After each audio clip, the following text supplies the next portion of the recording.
got one of the finest constitutional orders within our environment in this country.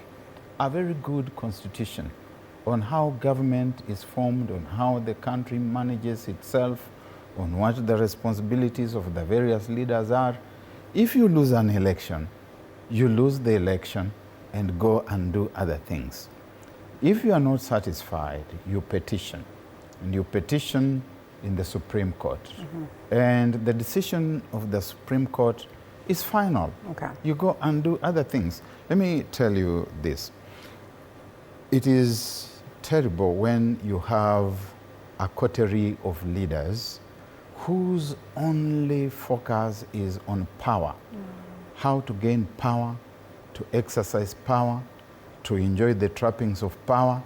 And when this one fails, this option fails, they tried the other option, they say, okay, this one has failed, now let us try this one. Supposing Mr. Odinga had become the chairperson of the African Union Commission, would we be talking today about NADCO? Would we be talking about broadening the executive? No. So what's happening here is that we are paying attention to the whims of one individual. We are humoring one individual, that this individual must be contained, he must be put somewhere.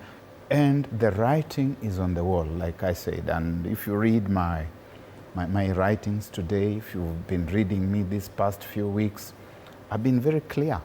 The writing is on the wall. Three things. For both Mr. Odinga and for Dr. William Ruto, because they are insensitive. They're behaving in a manner that suggests they have never heard of Sri Lanka, they've never heard of Bangladesh.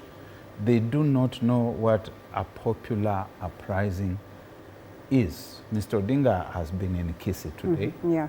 He has had the first bite on the pie. Okay. Na hiyo ni dalili tu ya mvua. Mvua bado yaja. We will be coming to understand whether indeed the Gen Zs are just come and it's gone, or perhaps this could revive that spirit of the Gen Z, you know, to just remind these leaders that, of course, there is more that they are expecting, different from what they are being offered. But three things here. First of all, what comes out of such arrangements? Because we speak of a historic pattern to such arrangements. Historic. No, historical. It has to be historical.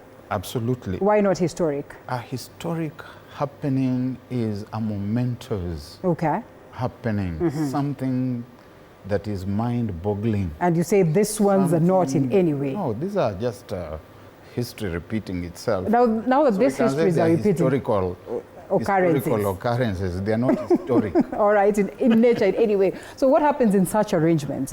Because then we are imagining this is a person who is not on salary, or perhaps is not, you know, being paid by Kenyans, but all of a sudden they are coming in